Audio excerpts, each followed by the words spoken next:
I'm Laura, and recently I got the opportunity to go to Texas and visit the set of the hit series The Chosen. Ahead of season 3, I spoke with some of the cast and crew of the series to get their thoughts on the new season and what it's like playing such iconic figures. I hope you enjoy. Well, Elizabeth, thank you so much for chatting with us. Really appreciate it. Absolutely, thank you. Mary Magdalene is a fantastic character. How does what we see from her in season 3 compare to some of the previous episodes? Oh yeah, we've gone to the depths with Mary. Season 1 and 2, she goes through such an emotional roller coaster. She goes to deep despair and wonderful highs. And season 3, she sort of evens out. She's, I think, a little more stable and a bit more confident in being with this group in the ministry. And we see some more nuanced interactions with people. She's still holding on to a little bit of the shame of her past, and in a wonderful scene with Tamar, she finally lets go of it, or at least admits that she knows she needs to, which is a step towards letting go. And after that, there's more confidence in her starting to share advice or recognize people in pain because of her own pain. She can recognize it and then reach out and help them. So she's growing in a really mature and stable way, and it's been kind of a relief to be able to play. Is that theme of shame something that's big in this season, and how we deal with it? I'm not sure about this season with other characters, but I know it's a huge theme for Mary. From day one, I think she's lived with fear, anxiety, shame, and then of course in season 2, and after she's been redeemed, she returns to her old habits. And I think because of that, it's a sort of new layer of shame of I broke again. Yeah. And so, in this season, she's sort of offered this opportunity to really let it go. It's the past. Jesus forgave you, time to move on. And I think sometimes that's something we can forget, that, Right. it's we hold on to it. Yeah, and you don't need to. Mary has been an absolute fan favorite, I think, across all of the seasons. What is it about her that you think people have latched onto so much? I think it's that. I think she's so human. She has made so many mistakes, and she's, unsure of herself, and she wants to believe. She wants to live a life of joy, but she's sort of holds herself back because of maybe PTSD and anxiety. And I think people can relate to it. Everyone has their own thing that they're holding on to.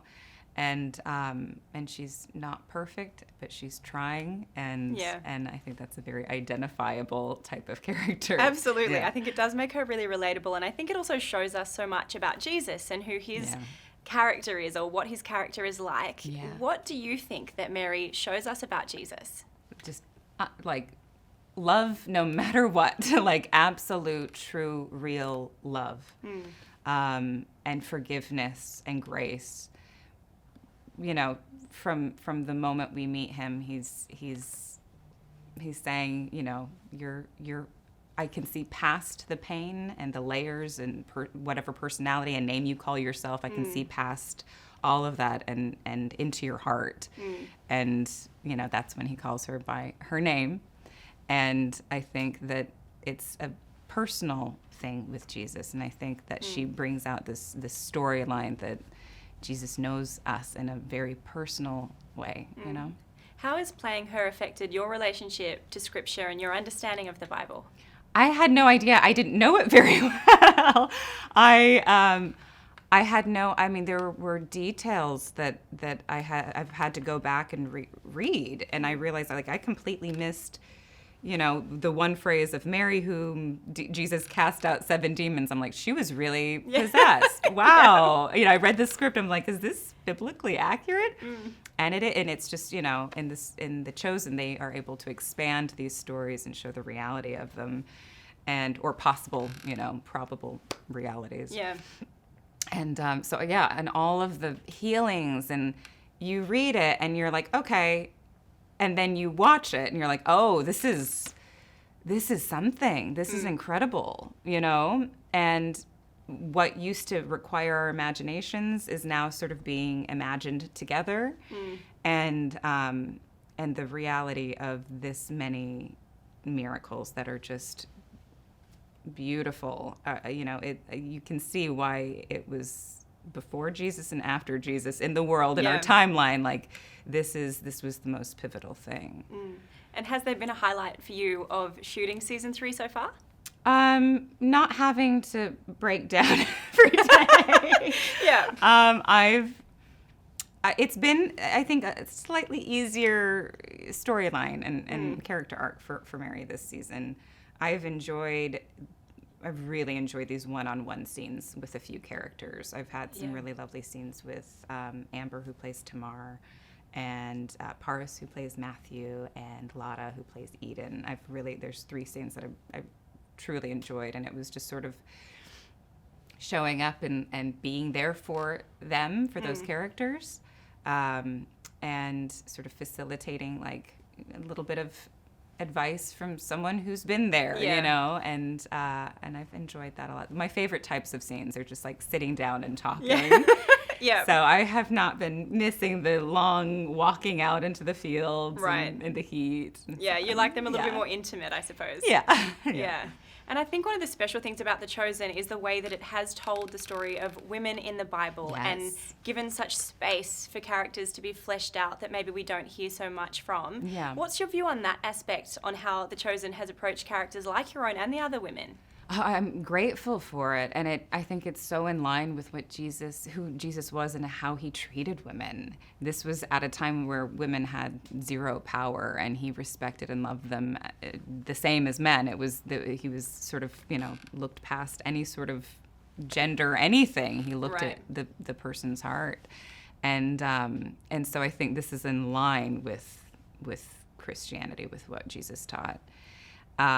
And it's just nice to be able to have all of these wonderfully like complex and very different types of women on the show. So we're representing a lot of different types of women: mothers, wives, entrepreneurs, ex-addicts. Like there are a variety of types of women, they're written in a realistic way too. So we're dealing with a lot of very specifically female problems and concerns and traumas.